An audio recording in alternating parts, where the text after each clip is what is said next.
Alléluia.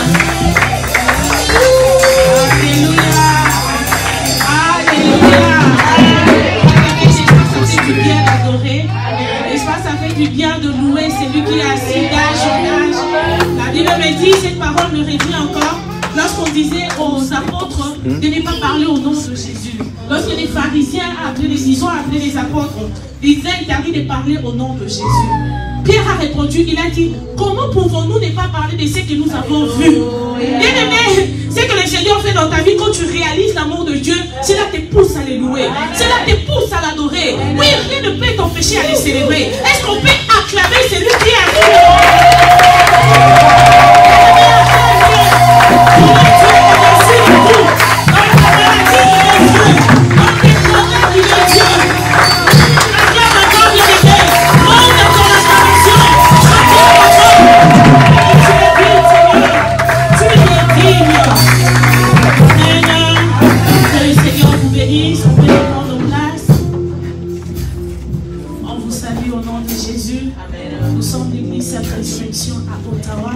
Que le Seigneur vous bénisse. Merci d'être venu à la rencontre de votre Seigneur. Bien aimé, le thème de cette année, qui peut me rappeler le thème encore? C'est quoi le thème de cette année?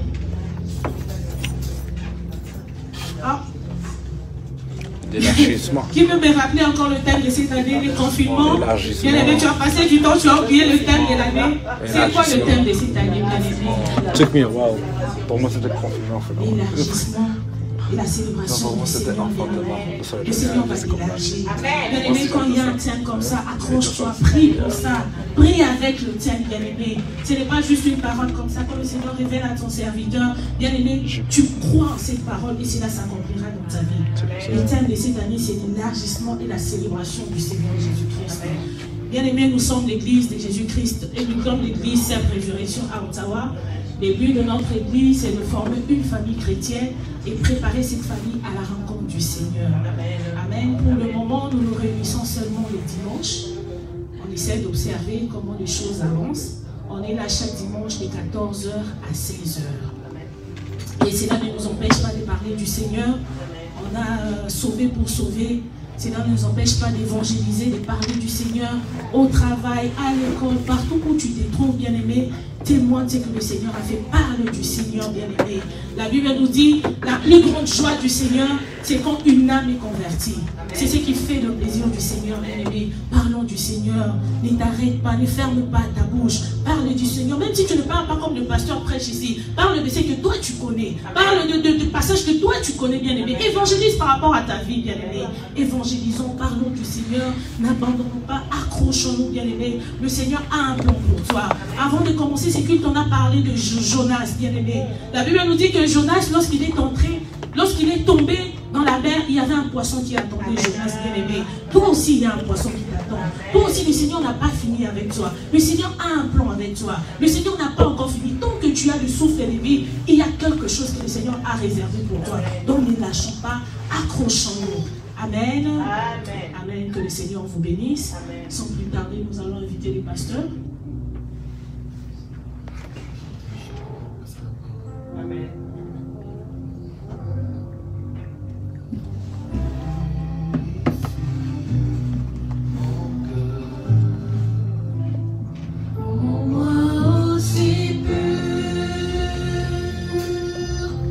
Que l'or et l'argent purifient mon cœur.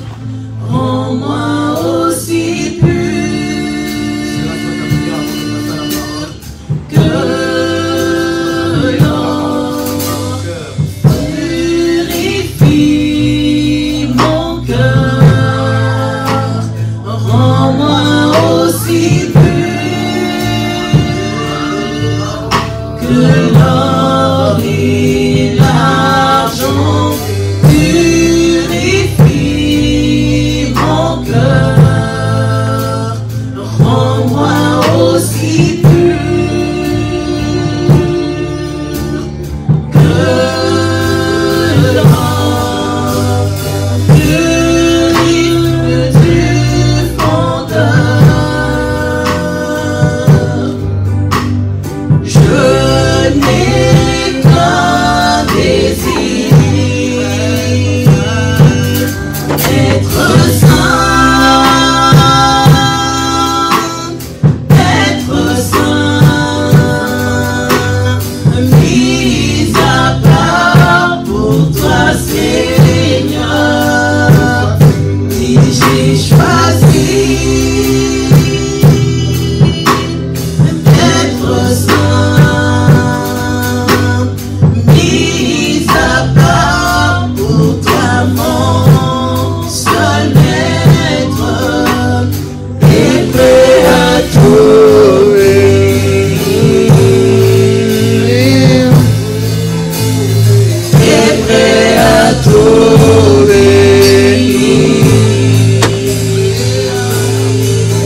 Dieu à ne pas regretter de nous avoir donné le souffle de vie. Pousser Dieu à ne pas regretter de nous avoir fait passer au travers de la pandémie. Alléluia. Tu es passé au travers de la pandémie, non pas parce que tu avais un meilleur système immunitaire que ceux qui sont morts. Alléluia. Je pensais que tu allais acclamer.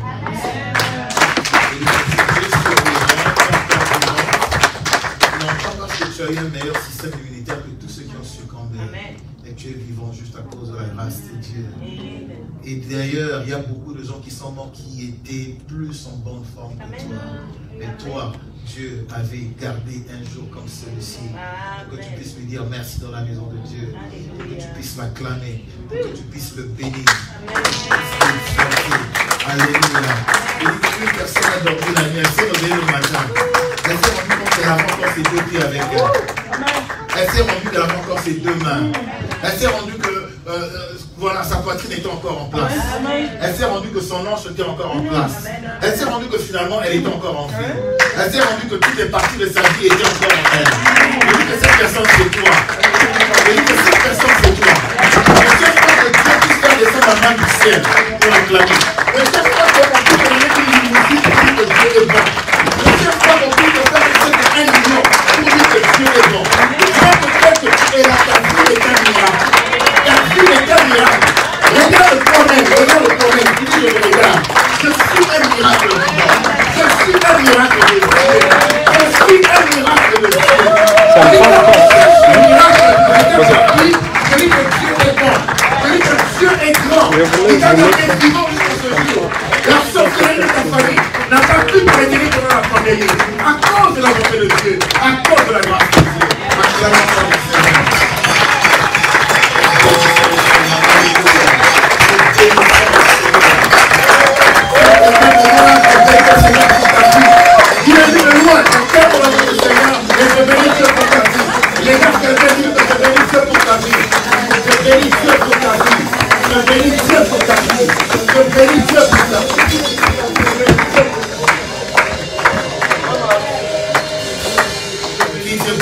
Alléluia. Nous nous saluons dans l'amour de Christ. De loin, on se salue. Alléluia. On se tend la main de loin. Que Dieu vous bénisse. Que Dieu puisse vous faire du bien. Alléluia. Vous êtes à l'église Cette Résurrection à Ottawa. L'endroit où réside Dieu à Ottawa. Alléluia. Alléluia. Je dis, vous êtes à Cette Résurrection à Ottawa, l'endroit où Dieu réside à Ottawa. Alléluia, que Dieu puisse te faire du bien. Amen. Ne regarde pas ton frère à côté qui n'est pas venu, ta soeur à côté qui n'est pas venue, parce que la grâce est personnelle. Alléluia. Tu as la grâce d'être là. Chaque dimanche, c'est un groupe qui change. Il y a d'autres personnes qui viennent, d'autres qui ne viennent pas. Alléluia. On bénit Dieu parce qu'il est puissant. Je bénis Dieu parce que tu es là. Je bénis Dieu parce que sans vous, il n'y aurait pas de prédicateur. Alléluia. Que Dieu vous bénisse abondamment. Un petit témoignage rapidement. Dimanche, nous avons prié pour quelques frères. Il y avait une sœur qui était à l'hôpital, atteinte de la pandémie. Et 2 ou 3 jours après, elle m'a écrit sur mon téléphone, me dire que pasteur, je suis sorti de l'hôpital. C'est à cause de ta prière. Acclame Dieu pour ce qu'il a fait. Et puis, si tu acclamé pour la prière que tu as fait dimanche, parce que Dieu a répondu à ta prière. Il est le Dieu qui te guérit. Je dis que par ses meurtrissures, tu es guéri. Je dis que par ses meurtrissures, tu es guéri. Si tu es venu ici malade, je déclare que Dieu puisse te visiter avant la fin de ce culte. Et que tu puisses sortir de ce lieu guéri. Que tu puisses sortir de ce lieu guéri. Je dis que cette personne, c'est toi. Alléluia.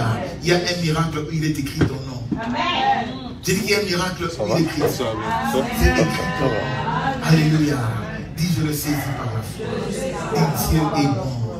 Alléluia, nous bénissons le Seigneur pour la vie de tout un chacun de vous. Nous bénissons le Seigneur pour une année de plus qu'il a rajouté dans la vie de Dan la semaine passée. Que Dieu soit loué, que Dieu vous bénisse. Alléluia. Tous ceux qui sont nés au mois de juillet, tous ceux qui sont présents, tous ceux qui ne sont pas venus, que Dieu vous bénisse abondamment. Amen. Comme vous le savez, chaque année, au mois d'août, nous faisons un jeûne de 3 semaines Donc préparez-vous à un bon cure d'amaigrissement où nous allons cacher dans la présence du Seigneur. Ceux qui étaient là dimanche passé, ils comprennent de quoi il s'agit. Alléluia. On va jeûner. Pandémie, pas pandémie, on va jeûner. Accès à l'église ou pas accès à l'église, on va jeûner.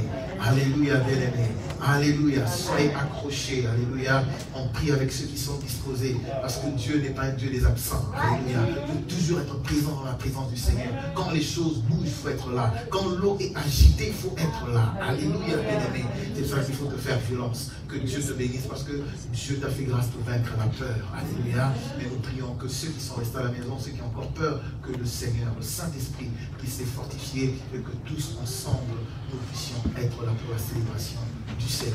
Amen. On va vous envoyer les textes, on va vous dire comment on va faire le jeûne, et puis on va être au téléphone chaque jour pour prier par la grâce du Seigneur. Et il y a aussi notre sœur, maman Hélène, qui est là, qui a perdu sa petite sœur en Afrique il y a 2-3 jours. Mais gloire à Dieu, elle est là. Alléluia. Elle est là, vous savez, à un certain niveau, quand on marche avec le Seigneur, il faut atteindre la maturité. Alléluia. Alléluia. Quand la personne soit choquée, que la personne soit affligée, que de l'autre côté, il y a le travail de Dieu qui doit avancer. Alléluia. Le Seigneur a dit, Pierre, sur cette pierre, je bâtirai mon église. Il a changé Pierre, le nom de Pierre, de Céphas à Pierre. Alléluia. Alléluia. Parce que Dieu ne marche pas avec les gens qui sont frivoles. Dieu ne marche pas avec les gens qui dépendent des tempéraments. Aujourd'hui, je suis content, heureux. On m'a chassé du travail. Ça refuse les images, je crois. Quand je veux, quand ça ne marche pas, non. Servir le Seigneur. Que je sélectionne, puis ça refuse. Je prie que toute l'église puisse sélectionner du fichier, ça se trouve. Maturité. Parce qu'il y a un fichier dans le desktop. Je pense qu'eux, ils étaient dans la clé USB. Dans le quoi? Clé USB. So you can delete them, puis aller les chercher dans le... Comment je veux dire, à lui de venir vers nous, mais c'est à nous d'aller vers lui. Alléluia. Donc nous avons encore une marche à faire avec le Seigneur sur cette terre des hommes. Donc soyez encouragés par différents problèmes par lesquels vous passez, différentes afflictions par lesquelles vous passez, que le Saint-Esprit puisse vous encourager, que nous puissions être des chrétiens tout faits et non des chrétiens vacillants. Alléluia. Parce qu'au Canada, les chrétiens sont capricieux, ils sont lourds, ils sont tout ce que vous voulez. Ils servent Dieu comme ils veulent, quand ils veulent, à la manière qu'ils veulent. Notre Dieu est un Dieu d'exigence. Alléluia. Notre Dieu est un Dieu de qualité. Que Dieu te bénisse. Amen. Ce dimanche, nous sommes bénis d'avoir un homme de Dieu, un serviteur de Dieu, qui va nous parler de la part du Seigneur. Ce n'est pas la première fois, c'est un enfant de la maison et c'est lui par qui Dieu va passer pour être une bénédiction pour toi cet après-midi. Donc, sans tout arrêt, Église, levez-vous pour accueillir l'homme de Dieu, le pasteur Guilain. Alléluia.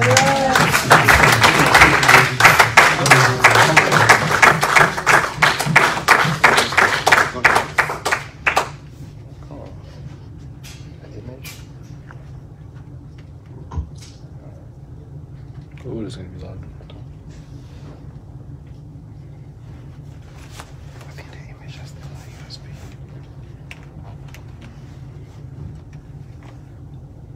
Amen. Qui est dans la joie ce soir? Acclamons l'Éternel pour toi.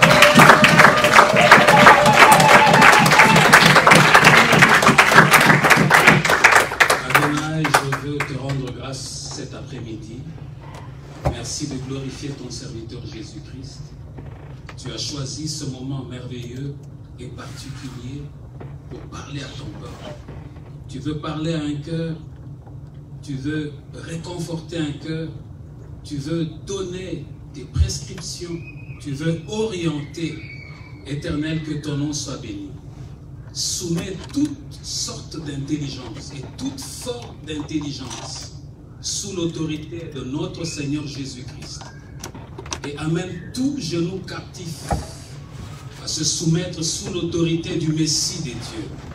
Et toute langue a confessé que seul Jésus est Seigneur. Prends le contrôle de cet endroit. Cher Saint-Esprit, puise tout ce qui est en Christ et transmets-le-nous. Glorifie Jésus-Christ au travers de la parole, afin que un cœur qui était affaibli, affecté, puisse se dire ce jour, que l'Éternel, mon Dieu, est le seul éternel. Merci pour ce moment que tu nous donnes au nom de Jésus. Amen. Amen. Amen. Amen. Je suis heureux de revoir ma soeur, mon frère, que Dieu soit loué. Ce jour est un jour où Dieu veut nous parler. Et le message de ce jour, c'est le temps de l'apostasie. Le temps de l'apostasie.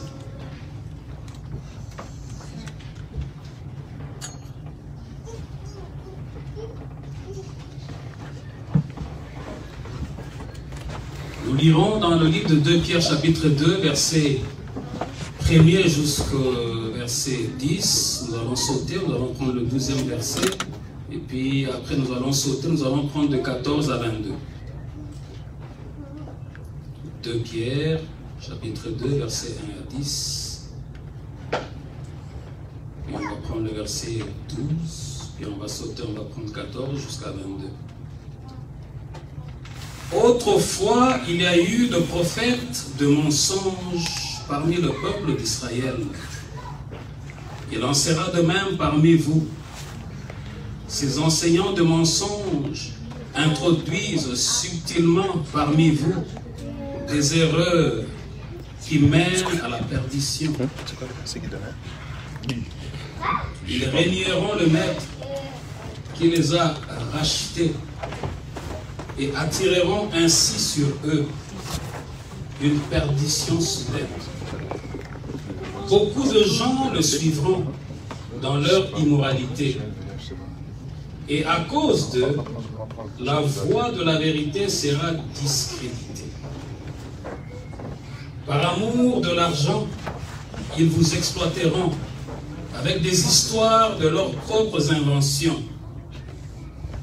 Mais il y a longtemps que leur condamnation est à l'heure et que la perdition les guette. En effet, Dieu n'a pas épargné les anges qui ont péché.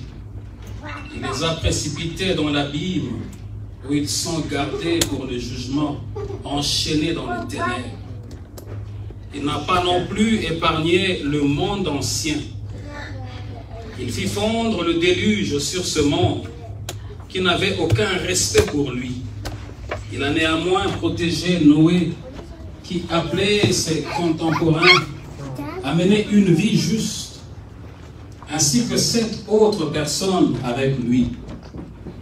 Il a condamné à la destruction les villes de Sodome et de Gomorrhe, en le réduisant en cendres, pour donner à ceux qui se révoltent contre lui un exemple de celui qui leur arrivera. Il a délivré Lot, cet homme juste, qui était consterné par la conduite immorale des habitants débauchés de ces villes. Car en le voyant vivre et en les entendant parler, cet homme juste qui vivait au milieu d'eux était tourmenté jour après jour dans son cœur intègre, à cause de leur agissement criminel. Ainsi le Seigneur sait comment délivrer de l'épreuve ceux qui lui sont attachés et réserver ceux qui font le mal pour le jour du jugement où ils seront châtiés. Il punira tout particulièrement tous ceux qui, à la manière de l'homme livré à lui-même, s'abandonnent à leur instinct corrompu et méprisent l'autorité du Seigneur, imbus d'eux-mêmes et arrogants. Ces enseignants de mensonges n'hésitent pas à insulter les êtres glorieux. Verset 12. Et ces hommes-là agissent comme des animaux dépourvus de raison, qui les suivent, qui ne suivent que leurs instincts et sont tout juste bons à être capturés et tués, car ils se répandent en injures contre ceux qu'ils ne connaissent pas, aussi périront-ils comme les bêtes. Amen. Je m'arrête d'abord là. Amen. Amen. Le temps de l'apostasie. Frères, sœurs, nous vivons dans des moments particuliers où l'Église, corps du Christ, est complètement agitée dans tous les sens. Surtout, particulièrement pour nous qui sommes pentecôtistes, nous sommes tirés à boulet rouge dans tous les sens. Pourquoi? Parce qu'il y a les fausses doctrines qui se sont infiltrées au milieu des enfants de Dieu. Il y a des faux enseignants qui se sont infiltrés au milieu des enfants de Dieu. Leur objectif, c'est le gain. Ils sont attirés par le gain. En fait, ils font du travail de l'œuvre de Dieu leur propre business. Amen. Voilà pourquoi l'apôtre Pierre veut nous dire ceci, il dit, ces enseignants de mensonges introduisent subtilement parmi vous des erreurs qui mènent à la perdition. Alors ces menteurs, ces enseignants de mensonges, ils ont falsifié l'écriture, ils ont introduit des fausses doctrines sur base de leurs hallucinations, sur base de leurs rêveries. Alors que la parole de Dieu, la Bible dit que toute écriture est inspirée par Dieu. Tu ne peux pas prendre une portion de l'écriture et l'interpréter comme étant une vérité. La parole de Dieu de Genèse à l'Apocalypse, elle est une et elle est indivisible. Alors ces enseignants de mensonges, il dit, ils attireront beaucoup de gens. Beaucoup de gens le suivront dans leur immoralité. C'est ce que nous vivons. Ils attireront les foules. Parce que dans la nature de l'homme, l'homme aime ce qui brille. Alors comme la parole de Dieu dit que même le diable se transforme en ange de lumière. Alors ils ont su maintenant, ces hommes-là, ces femmes-là, ils ont su se transformer pour captiver facilement les enfants de Dieu. Pour leur montrer que c'est ça la prospérité. Pour leur montrer que regarde comment je suis. Si tu viens vers moi, tu deviendras tel que je suis. Alors que derrière toutes ces pratiques-là, il y a l'occultisme qui est voilé. Ils se sont introduits comme étant de rapaces au milieu des enfants de Dieu. Et les conduire petit à petit vers leur perdition. Il dit, beaucoup de gens le suivront dans leur immoralité. À cause d'eux, la voie de la vérité sera discréditée. N'est-ce pas ce que nous vivons aujourd'hui? La voie de la vérité est complètement discréditée. La voie de la vérité est complètement discréditée. Pourquoi? À cause de loups qui se sont infiltrés dans la moisson. Tous ceux qui invoquent le Seigneur Jésus, maintenant, ils ont créé une cacophonie, une confusion de telle manière que les gens commencent à douter de tout le monde. Mais je suis venu dire à quelqu'un ce matin, demeure dans la foi. Amen. Car le fondement qui demeure sur le fondement que les apôtres avaient bâti. Voilà pourquoi Pierre, le jour de la Pentecôte, pouvait se tenir devant la foule pour dire, je vous annonce à vous, Israélites, Dieu a fait Seigneur et Messie, c'est Jésus que vous avez crucifié. Il n'y a pas un autre évangile. Il n'y a pas un autre message que celui-là. Le message du salut qui vient de Jésus-Christ. Amen. Il dit,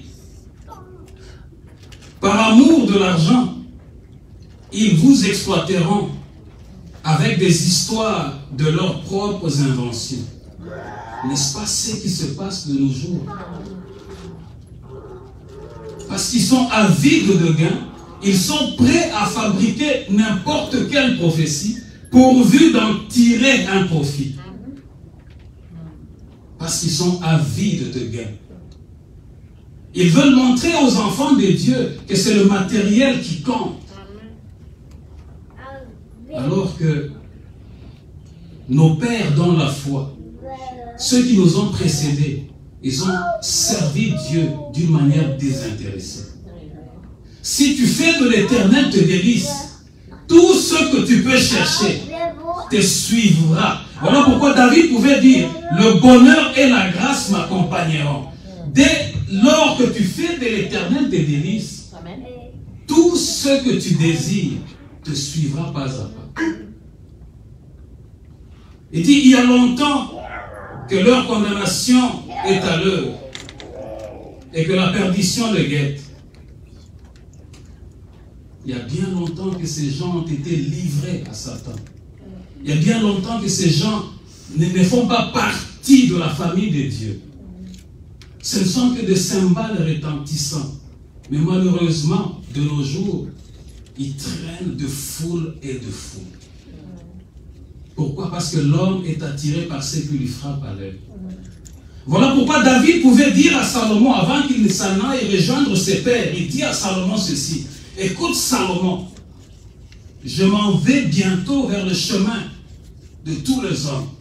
Mais si tu veux que l'Éternel puisse être avec toi, fais attention, soumets-toi à toutes ces prescriptions, parce que Dieu regarde au cœur. C'est le plus grand mystère qui puisse exister. Les hommes, nous regardons à l'extérieur, mais Dieu regarde au cœur. Il y a bien longtemps que ces faux enseignants ont été livrés. Ce ne sont que des cymbales qui font le bruit. Amen. Amen. Et l'apôtre Pierre dit ceci: en effet, Dieu n'a pas épargné les anges qui ont péché. Il les a précipités dans l'abîme, où ils sont gardés pour le jugement, enchaînés dans le ténèbres. Il n'a pas non plus épargné le monde ancien, lorsqu'il fit fondre le déluge sur ce monde, qui n'avait aucun respect pour lui. Il a néanmoins protégé Noé, qui appelait ses contemporains à mener une vie juste, ainsi que 7 autres personnes avec lui. De la même manière que Noé était affligé par le comportement des hommes de son époque, de la même manière aujourd'hui, il y a une poignée d'hommes, une poignée d'enfants de Dieu qui sont affligés par tout ce qui se passe. On n'arrive pas à comprendre. Le mal a tellement atteint le niveau le plus élevé. Tout ce qui est mal est considéré comme bien aujourd'hui. Alors que tout nous est permis, mais tout n'est pas utile pour nous. Pourquoi? Tout simplement parce que les hommes de ce temps-ci, les enfants de ce siècle, ils veulent se conformer. Ils veulent se conformer à la nature présente. Ils veulent être imitateurs de ce qu'ils vivent. Bien-aimé, tu peux être dans un endroit infesté par le mal, mais tu ne fais pas le mal. Tu peux être dans un endroit corrompu, mais ta nature à toi n'est pas corrompue. C'est l'exemple de Noé. Il était dans un environnement infesté. Mais Noé craignait le Dieu du ciel et de la terre. Ce n'est pas le fait d'être dans un environnement comme celui-ci où, la semaine dernière, je parlais avec quelqu'un au travail. Je lui disais, un peu pour rire, je disais, mais à part Dieu, nous les constructeurs, on matérialise des choses qui sont visibles. Alors il me dit, ah mais pour Dieu là, c'est encore à discuter. Alors il m'ajoute, nous sommes dans une société vraiment totalement libérale. Oui, tu peux être dans une société où les gens ont un point de vue sur Dieu. Mais toi, étant dans cette société-là, mais tu ne vis pas comme ces gens. Tu ne penses pas comme ces gens. Tu peux être avec eux, mais tu n'es pas comme eux. Pourquoi? Parce que les faux enseignants se sont introduits, se sont infiltrés, au point de séduire même ceux qui avaient déjà les saluts et les retirer de là pour les ramener dans la captivité. La Bible dit au verset 6, il a condamné à la destruction les villes de Sodome et de Gomorrhe, en les réduisant en cendres, pour donner à ceux qui se révoltent contre lui un exemple de ce qui leur arrivera. Il a délivré Lot, cet homme juste, qui était consterné par la conduite immorale des habitants débauchés de ces villes. Lot était dans un environnement complètement pourri. mais il a servi le Dieu d'Abraham. Il était dans un environnement où les relations étaient des relations contre nature. Mais dans son cœur, Lot était consterné tout le jour. Il avait mal dans son cœur. Mais comment ces gens ne peuvent pas écouter? Comment ils ne peuvent pas abandonner le mal? C'est à peu près comme aujourd'hui. La parole de Dieu est prêchée, mais les gens ont un cœur endurci. Alors les véritables serviteurs ont un cœur consterné. Parce que les véritables serviteurs n'arrivent pas à comprendre comment ces peuples n'arrivent pas à dissocier le mal du bien. Alors l'autre n'arrivait pas à comprendre comment les gens de cette ville n'arrivent pas à dissocier le bien du mal. Dans son cœur, la Bible dit, il était consterné.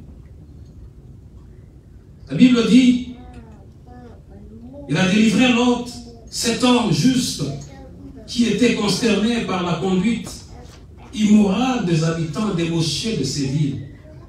Car en le voyant vivre et en les entendant parler, cet homme juste qui vivait au milieu d'eux était tourmenté jour après jour dans son cœur interne à cause de leur agissement. L'autre était tourmenté à cause de l'incrédulité.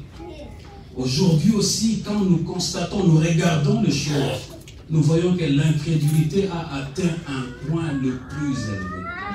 L'homme est devenu incrédule. Incrédule, insensible à la parole de Dieu, insensible aux choses de Dieu. Les hommes d'aujourd'hui, ils n'ont pas le temps pour Dieu. Il a le temps pour aller festoyer, ce sont des fêtards. Il a le temps pour aller au barbecue. Il a le temps pour aller se faire coiffer. Il a le temps pour ceci ou cela. Mais il n'a pas le temps pour Dieu. Ainsi le Seigneur sait comment délivrer de l'épreuve ceux qui lui sont attachés et réserver ceux qui font le mal pour le jour du jugement où ils seront châtiés. Frères, sœurs, je vous dis, le châtiment de Dieu existe. Tu peux échapper à la vigilance des hommes de ce monde, mais tu n'échapperas pas au châtiment de l'Éternel. Les deux exemples que Pierre nous a donnés, c'est pour tout simplement illustrer que si Dieu a eu à faire ça au temps de Noé, s'il a eu à faire ça au temps de Lot, c'est qu'au jour du dernier temps, le châtiment sera là. Amen. C'est une sonnette d'alarme pour nous dire, faites attention. Dieu a déjà châtié, il a déjà détruit le premier monde avec le déluge. Et la Bible déclare que lors du déluge, l'Éternel était assis sur son trône. Pendant que les gens étaient en train de se noyer, pendant que les gens étaient en train de crier au secours pour que Noé puisse ouvrir la barque, mais c'était tard. Bien-aimé, je suis venu dire à quelqu'un ce soir, il ne faut pas que ça soit tard. Alléluia. Il ne faut pas que ça soit tard. Parce qu'au jour où Dieu décide de reprendre le souffle de vie, n'importe quelle cérémonie qu'on peut faire, c'est pour les hommes qui sont restés en vie. Alléluia. Le loup ravisseur se sont infiltrés pour s'aimer la mauvaise herbe, la mauvaise sémence, la mauvaise doctrine au milieu des enfants de Dieu. Amen. Amen. Verset 10, il punira tout particulièrement tous ceux qui, à la manière de l'homme livré à lui-même, s'abandonnent à leurs instincts corrompus et méprisent l'autorité du Seigneur, imbus d'eux-mêmes et arrogants, ces enseignants de mensonges, n'hésitent pas à insulter les êtres glorieux. Vous voyez comment Pierre fait une description de ces enseignants, de ces serviteurs, de ces servants. Ils sont arrogants. Ils sont imbus d'eux-mêmes. Ils injurient facilement. Ce sont les gens tout suffisants. Pourquoi? À cause du matériel. Ils se voient à l'abri. Mais il y a un châtiment qui les attend. Amen. À tous ces arrogants, tous ceux qui méprisent l'autorité de notre Seigneur Jésus-Christ, le châtiment les attend. Vous n'avez qu'à voir ce qui se passe autour de nous aujourd'hui. Que vous regardez sur les réseaux sociaux, que vous regardez sur le news, pour voir comment ces gens se comportent, comment ils interagissent. Ils croient que tout leur est permis. Ils peuvent aller de débauche en débauche, ils croient que c'est normal.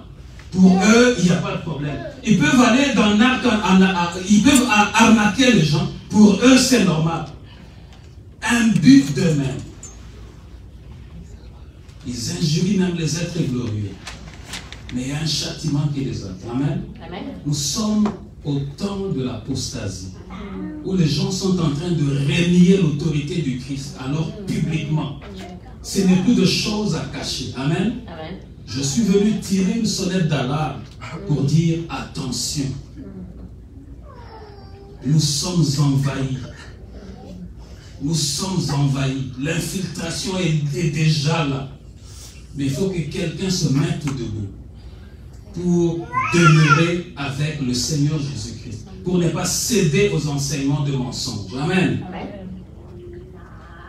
Au verset 12, mais ces hommes-là agissent comme des animaux dépourvus de raison, qui suivent que leurs instincts et sont tout juste bons à être capturés et tués, car ils répandent en injures contre ceux qu'ils ne connaissent pas. Aussi périront-ils comme des bêtes. Les faux enseignants, ils agissent par instinct. Ils agissent comme des animaux. Ils font des programmes pour les cultes, des cultes spéciaux, selon la saison, pour pouvoir soutirer l'argent. Ils créent de thèmes pour impressionner les faibles. Des thèmes qui frappent, pour que la foule, lorsque la foule va courir vers eux, en ce moment-là, ils vont commencer à demander qui s'aime autant, qui s'aime autant. Qu'est-ce que la parole de Dieu nous dit? Vous avez reçu gratuitement. Donnez gratuitement. Amen. Qui es-tu? Parce que tout ce que nous avons, la grâce que nous l'avons par amour de Dieu. La compassion de Dieu sur nous. Il a établi tel comme prophète, tel comme apôtre, tel comme évangéliste, tel comme pasteur. Mais ce n'est qu'une grâce que Dieu a donnée. Il ne faut pas utiliser cette grâce-là comme un instrument pour pouvoir maintenir les brebis de l'Éternel sous ton joug. Ça, ce sont les caractéristiques de faux enseignants qui appellent le peuple de Dieu comme étant mes brebis. Ce ne sont pas tes brebis. Amen.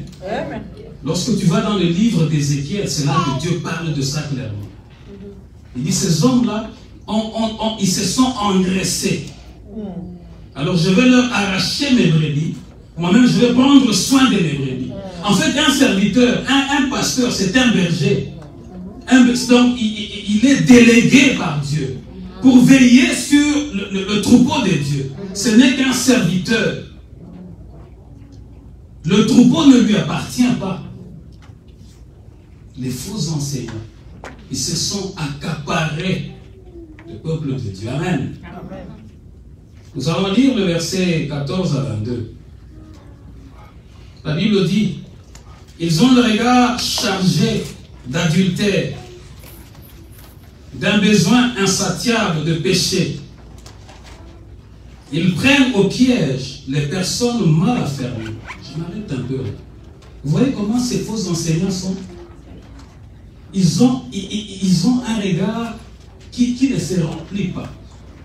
C'est-à-dire, ils regardent à cette femme-là l'impression, l'autre là l'impression, l'autre là, cette voiture-là, j'aimerais avoir telle voiture, j'aimerais avoir tel costume, j'aimerais avoir telle chaussure, ils ont un regard, ils ont toujours envie de posséder. Un besoin insatiable de péché. Ils prennent au piège les personnes mal affermies. Les gens qui n'ont pas le fondement dans la parole de Dieu, les personnes mal affermies, ils leur apportent des doctrines falsifiées, taillées sur mesure, pour pouvoir les impressionner. Les personnes mal affermies. Amen. Amen. Ils n'ont plus rien à apprendre en ce qui concerne l'amour de l'argent. Ils sont sous la malédiction divine. Comme ils savent eux-mêmes qu'ils n'ont plus rien à perdre, leur besoin c'est toujours s'enrichir, s'enrichir et s'enrichir. Et leur besoin c'est de vous présenter leur matériel. Ils vous présentent qu'il a un jet. Ils vous présentent qu'il voyage en first class. Ils vous présentent ses limousines. Ils vous présentent comment il prend son bain dans un spa. Ils vous présentent. Ils veulent vraiment, parce qu'ils n'ont plus rien à perdre. Ils n'ont plus rien à perdre. Amen. Ils ont abandonné le droit chemin et se sont égarés en marchant sur les traces de Balaam, fils de Béor, qui a aimé l'argent mal acquis. Mais il a été rappelé à l'ordre pour sa désobéissance. C'est une ânesse muette qui, se mettant à parler d'une voix humaine, a détourné le prophète de son projet insensé. Amen.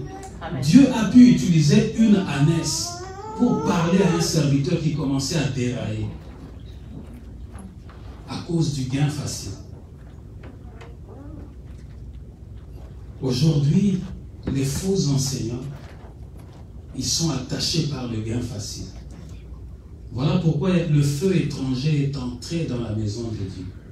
Parce qu'ils veulent à tout prix avoir. Ils veulent à tout prix avoir un carnet d'adresses. Ils sont prêts à tout, sauf rien. Amen. Amen. Les enseignants de mensonges sont comme des sources qui ne donnent pas d'eau. Les enseignants de mensonges, ils sont comme des sources qui ne donnent pas d'eau. Ils peuvent réunir des centaines et des centaines de milliers de personnes. Il va juste commencer à danser et à transpirer. Mais jusqu'à la fin, vous n'allez pas entendre quel était le thème de son message.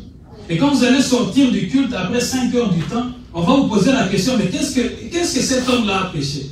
Ah non, il a seulement dansé, et puis il nous a parlé de ce programme, il aura un séminaire quelque part là en Asie, il va aller, ceci, il danse, il transpire, amen, amen, on met les offrandes.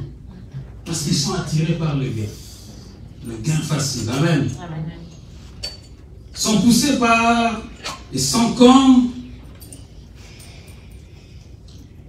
comme des nuages poussés par la tempête. Dieu leur a réservé une place dans les ténèbres le plus profond.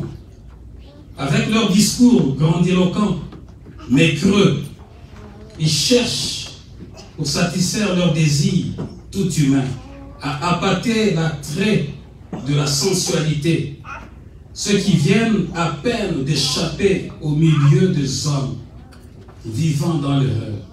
Aujourd'hui, frères et sœurs, nous assistons à une kermesse, une véritable kermesse de ceux qui sont appelés hommes ou femmes de Dieu. Une véritable kermesse. Et ces gens-là, ils se sont façonnés leur carnet d'adresse. Et ces gens-là, ils sont en contact les uns les autres. Ils ont des messages taillés sur mesure. C'est-à-dire que comme le pasteur m'a invité, donc il m'a déjà donné une orientation. Tu parleras de ceci ou de cela. On assiste à une kermesse de serviteurs et de servantes de Dieu, avec des messages falsifiés, tronqués, qui n'ont aucun attrait, aucun soubassement sur l'évangile de Jésus-Christ. Ils parlent d'eux-mêmes, de leurs biens, de leurs acquisitions.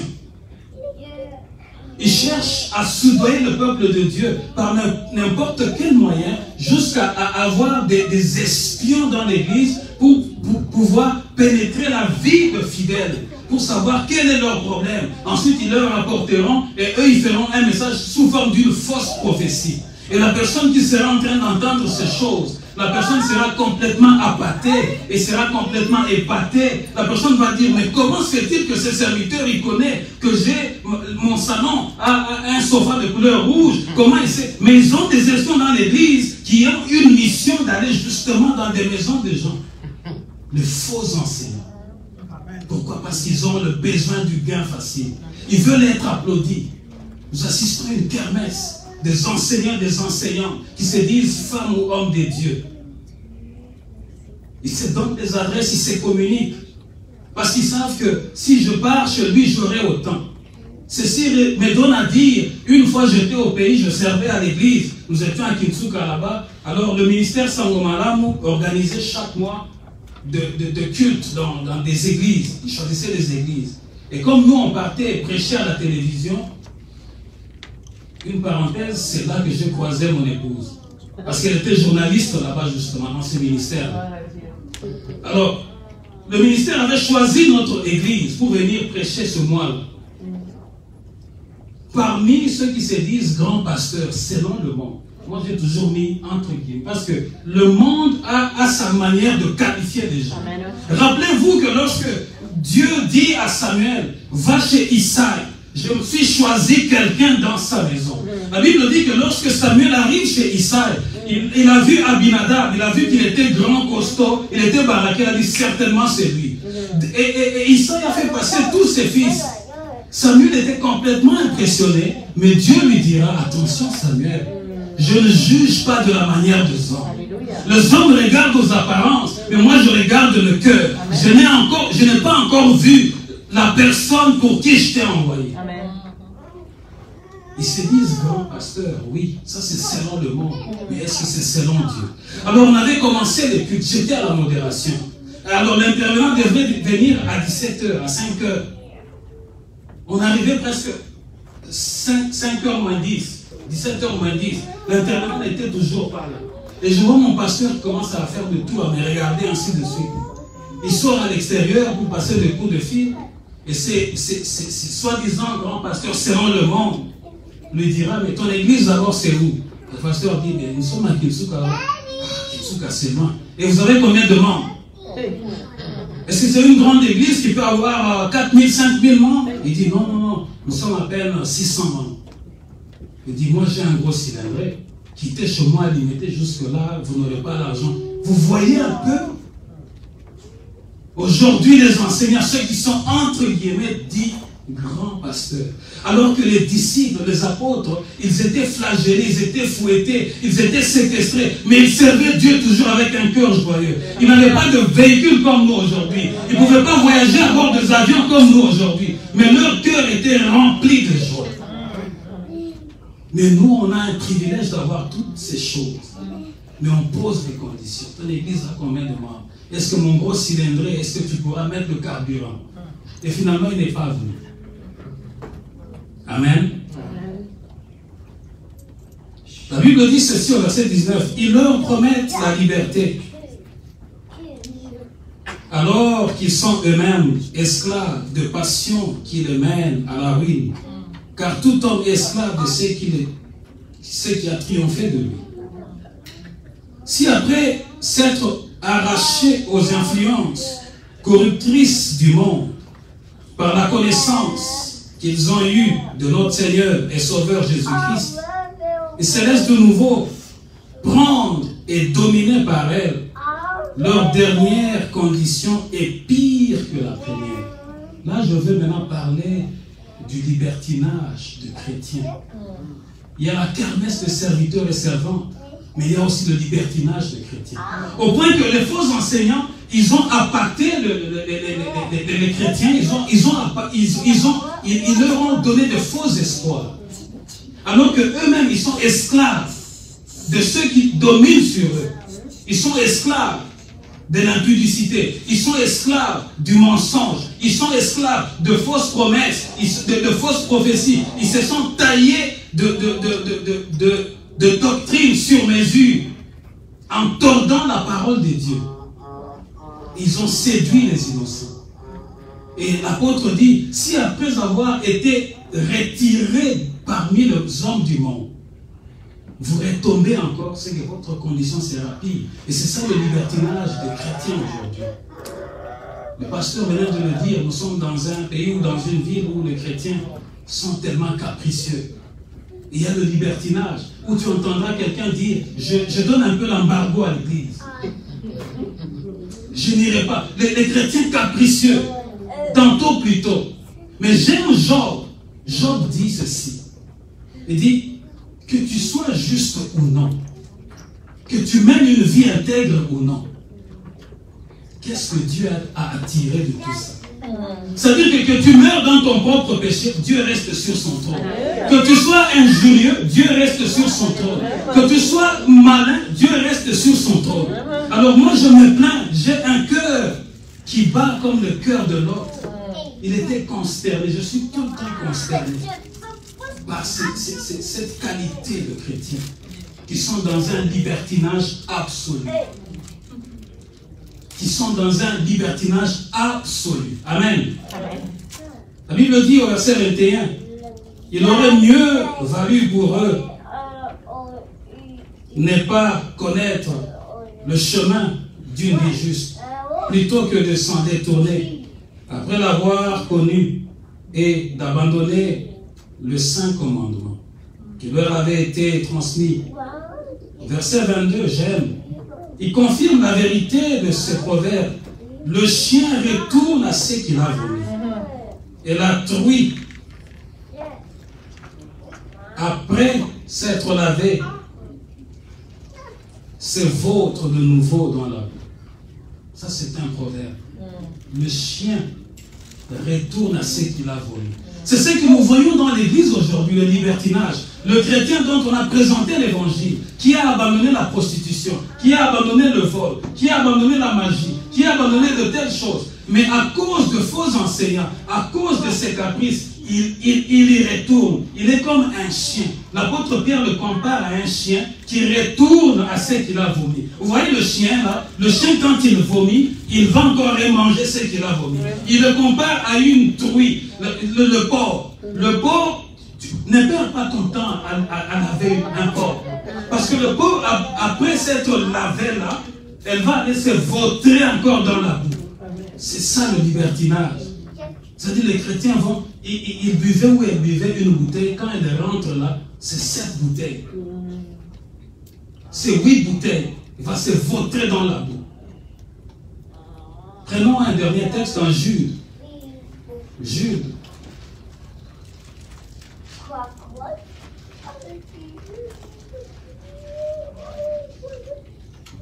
Jude 3 à 4.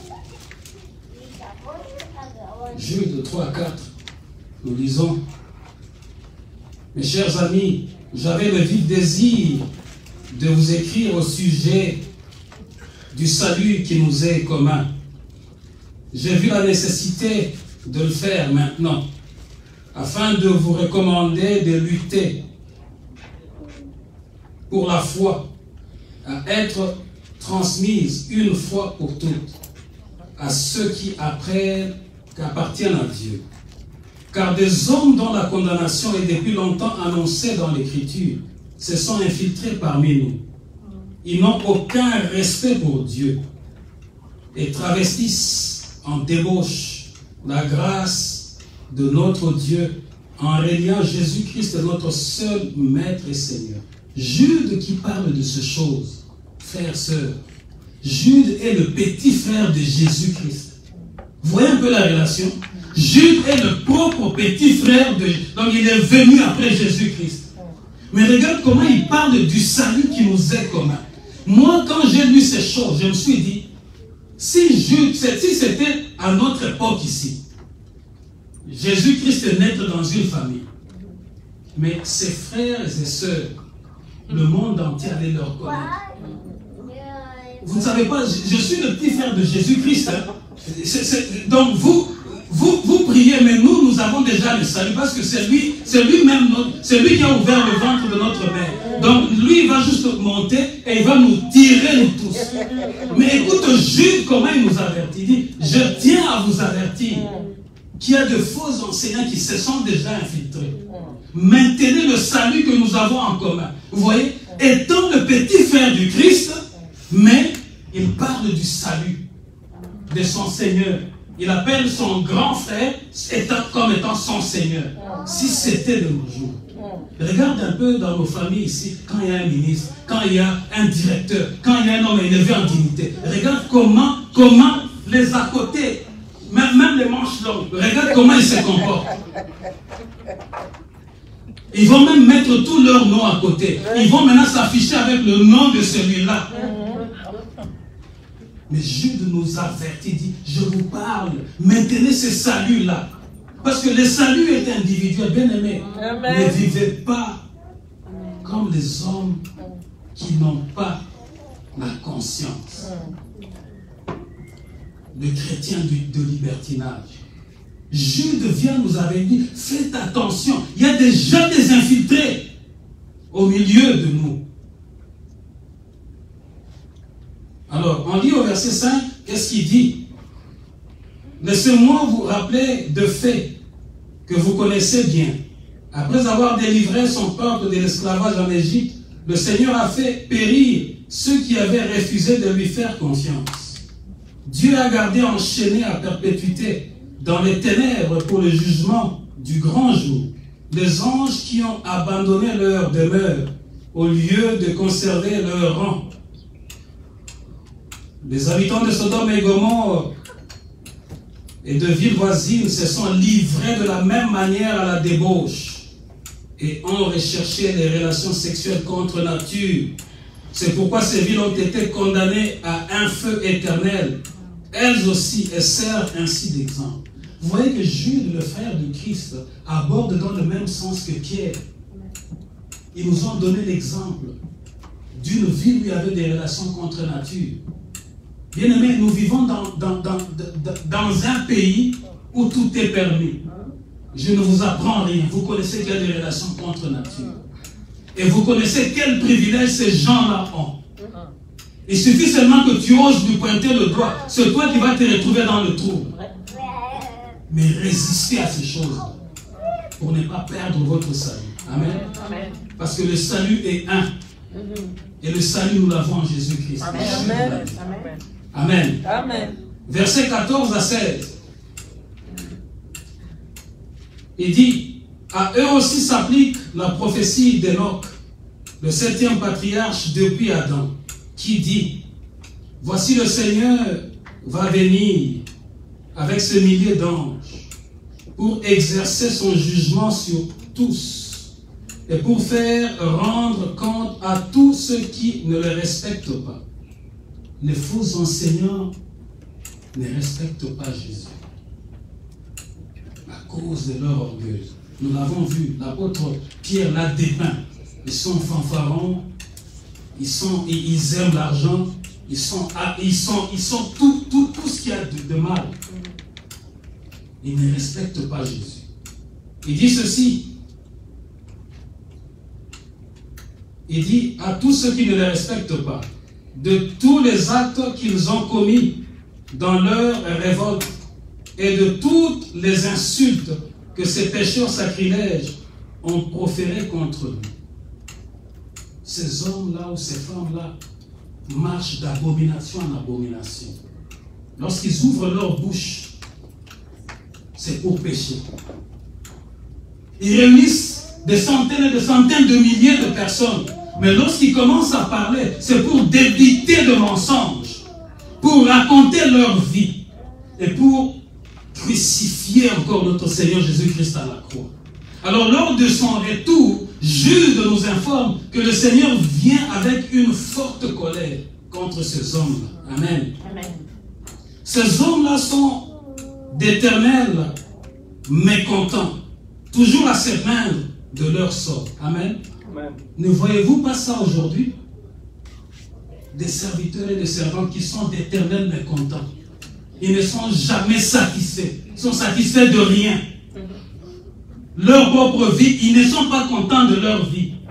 Parce qu'il prend sa vie, il veut la mesurer. Si lui est ici, il veut mesurer sa vie à la vie de T.D. Jakes. Après, non, c'est pas comme T.D. Jakes, mais il veut mesurer sa vie à l'autre pasteur. Ils sont des éternels mécontents. Parce qu'ils sont avides de gain.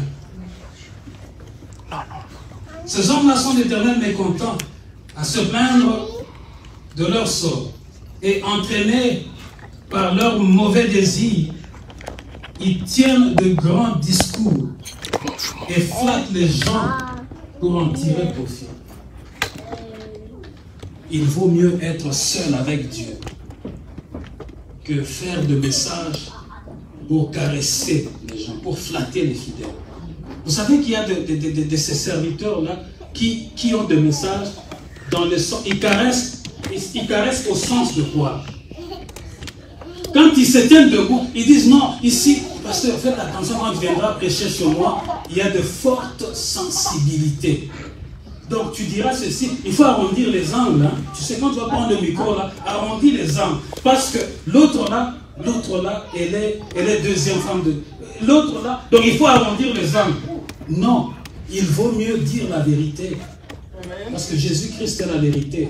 Je me rappelle du ministère de Jean-Baptiste. La Bible dit ceci de cet homme-là. La Bible dit qu'il est sorti, il est allé dans le désert. Et la Bible dépeint son ministère en ce terme. Il dit, le gens sortait de ville en ville et le suivait dans le désert. Et lorsqu'il le suivait dans le désert, Jean-Baptiste était là, dans le désert. Et lorsqu'il commençait à prêcher, il n'avait pas le micro. Il leur disait, race de vipères, convertissez-vous. Imagine que tu as fait de kilomètres et de kilomètres pour suivre quelqu'un dans le désert. Tu arrives là, il t'appelle encore que tu es une race de vipères. Mais si ce sont des chrétiens d'aujourd'hui, les chrétiens du libertinage, à peine que tu as fini ton sermon, il est parti. Je donne l'embargo à cette église.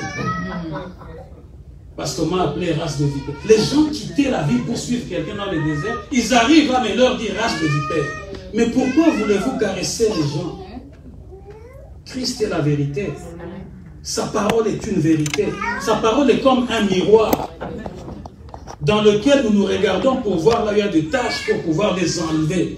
Mais lorsque tu veux bâtir ton ministère sur le fondement du mensonge, parce que tu veux à tout prix avoir la foule, parce que tu veux que ton carnet d'adresses soit rempli avec des messages trafiqués, avec une doctrine complètement désagrégée, c'est dommage.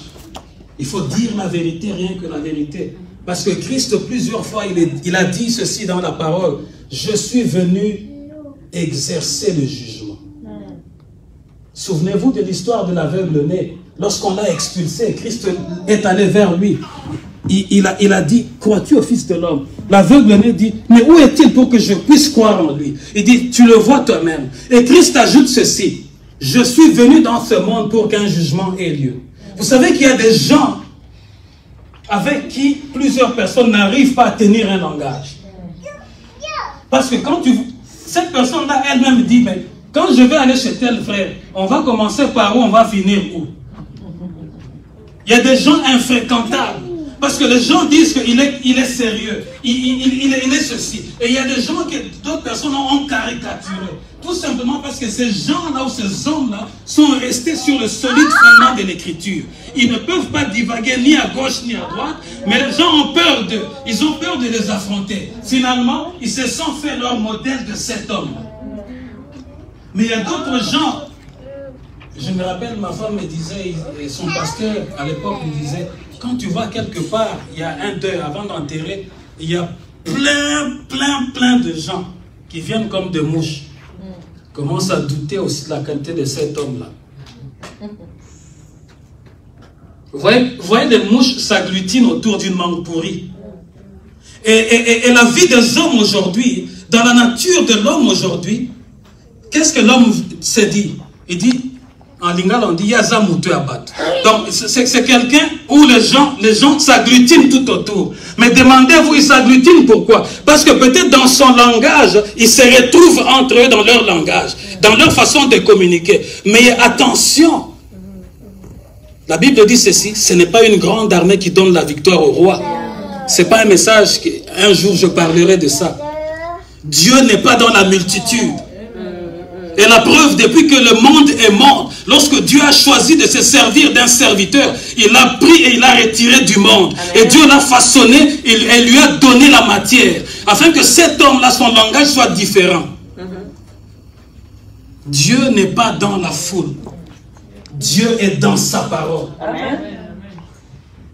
Il ne faut pas avoir peur. Ah non, lui, les gens ne le visitent pas. Lui est carré. Non. Reste dans le fondement que tu as reçu. Amen. Le monde passera avec sa foule. Mais la parole du Seigneur ne passera jamais. Il vaut mieux... J'ai toujours dit à mon épouse ceci.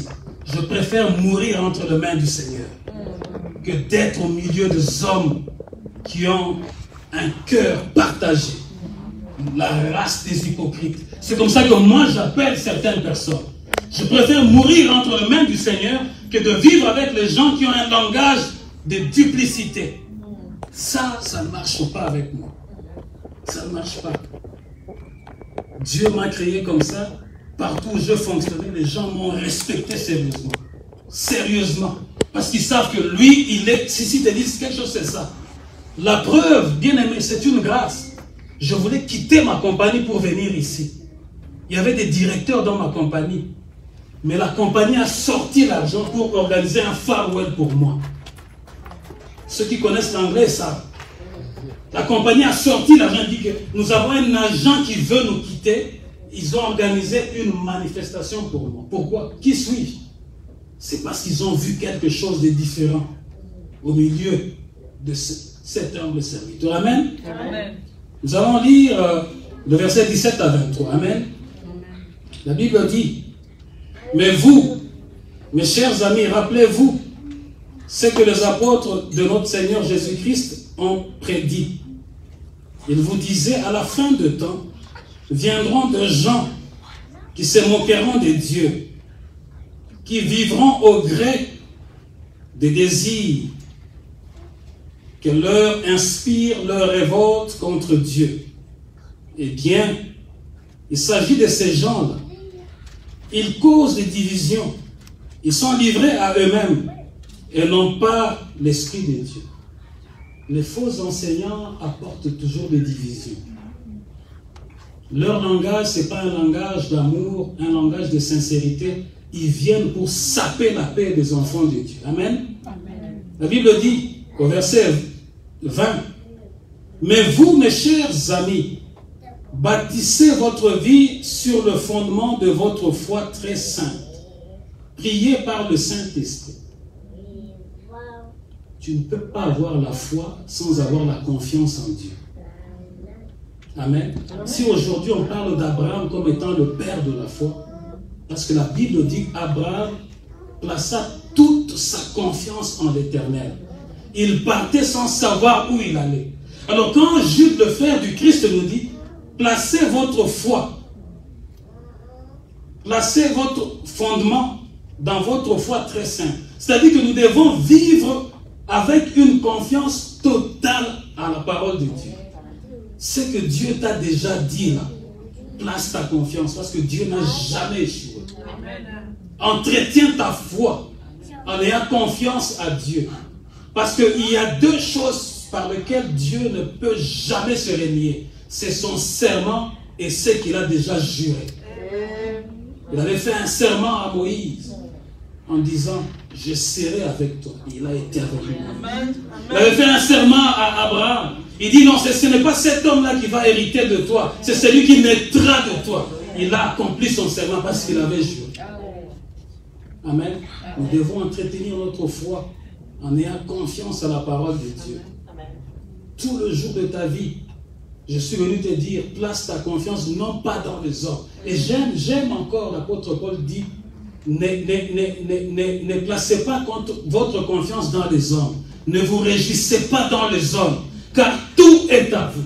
Lorsque tu commences à découvrir cette dimension-là, bien aimé, tu vas préférer mourir seul avec Dieu. Parce que tout est à nous. Amen. Ne placez pas votre fierté dans les hommes. Parce que les hommes décevront. Depuis que le monde est monde, les hommes vous décevront toujours. Mais si tu places ta confiance en la parole de Dieu, ta foi va grandir et ta foi sera affermie. Tu sauras qu'il qu'il y a des gens de circonstances. Il y a des amis qui viendront pour t'accompagner parce que tu as la gloire. Il y a des amis qui seront là comme des Judas qui vont te trahir. Il y a des amis qui vont te régner comme de Pierre. Un certain jour, il va dire non, je ne l'ai jamais connu. Mais si tu places ta confiance en Jésus, en la parole du Christ, bien-aimé, ces gens-là vont être comme des Judas, comme de Pierre, comme de Thomas. Ils partiront tous. Mais le serment de Dieu s'accomplira. Alors, verset 21, maintenez-vous dans l'amour de Dieu, en attendant que notre Seigneur Jésus-Christ, dans sa bonté, vous accorde la vie éternelle. Vous voyez comment il appelle son frère notre Seigneur Jésus. Tu sais que ça m'a impressionné de lire Jude, le petit frère propre de Christ. Mais il parle de notre salut. Il parle de son frère comme étant notre Seigneur. Amen. Il dit au verset 22, ayez de la pitié pour ceux qui doutent. Je suis venu dire à quelqu'un aujourd'hui, ayez de la pitié pour les gens qui doutent que le jugement aura lieu. Ayez de la pitié. Ayez de la pitié pour ceux qui résistent que la parole de Dieu est vraie. Il ajoute, il dit, sauvez ceux qui peuvent l'être en les arrachant au feu. Bien-aimé, le plus grand démocrate, c'est Dieu. Dieu n'a jamais forcé quelqu'un à le suivre. Voilà pourquoi dans le livre de Deutéronome, Dieu se présente à l'homme et dit, je place devant toi la vie et la mort, mais je te recommande de suivre la vie. Dieu donne juste la recommandation. Il n'a jamais, alors jamais forcé. Je l'ai toujours dit même à mes enfants. Dieu n'a jamais forcé quelqu'un. C'est ton choix. Dieu nous a dit, laissez le libre choix. Mais il a dit, sauvez ceux qui le peuvent. C'est-à-dire que dans nos familles, tout le monde n'entrera pas dans le royaume des cieux. Parce qu'il aura fait un choix. C'est une question de choix. Ceux qui peuvent l'être, sauvez-le. Mais il ajoute ceci. Pour les autres, ayez de la pitié, mais avec de la crainte. Regrette seulement comme l'autre. La Bible dit qu'il regardait tout autour de lui, voyant comment les gens vivaient. Il avait la peine dans son cœur. Aujourd'hui, c'est la même peine que nous ressentons lorsque nous voyons les gens qui se disent hommes ou femmes de Dieu, ou qui se disent chrétiens ou chrétiennes, la manière dont ils se mettent à insulter les autres, la manière dont ils se mettent à développer leurs relations. Nous ne devons qu'avoir de la pitié. Amen. Amen. Il ajoute ceci. Ayez de la pitié et de la crainte, en évitant jusqu'au moindre contact qui peut vous contaminer. Ça, j'aime. Évitez jusqu'au moindre contact qui peut vous contaminer. En français, le français dit ceci. Dis-moi qui tu fréquentes, je te dirai qui tu es. C'est-à-dire que Jude ici dit, après avoir sauvé ceux qui peuvent être sauvés, s'il est sauvé, continuez à marcher avec lui. Mais ayez de la pitié pour ceux qui résistent aux incrédules. Mais ayez aussi de la crainte. Cette crainte-là, Jude veut nous faire savoir ceci. Ayez de la crainte pour ne pas être ensemble avec eux. De peur d'être contaminé. N'est-ce pas? On dit ceci. Le mauvaises mœurs. Si tu fréquentes quelqu'un qui n'est que arrogant, tu finiras par être arrogant. Tu fréquentes quelqu'un qui n'a jamais, qui a toujours des plaintes, tu finiras par devenir plaintif. Tu fréquentes quelqu'un qui n'a que de doutes sur tout, tu finiras par être contaminé. Tu fréquentes quelqu'un qui parle beaucoup, tu finiras par beaucoup parler. Évitez jusqu'au moindre contact. Bien aimé, tu as un choix. Un choix d'être dans la foule qui criait crucifiez-le. Alors qu'ils ont crucifié le Fils du Dieu très haut. Et un choix de demeurer au pied du Christ, seul pour éviter la contamination. Acclamons la parole du Seigneur.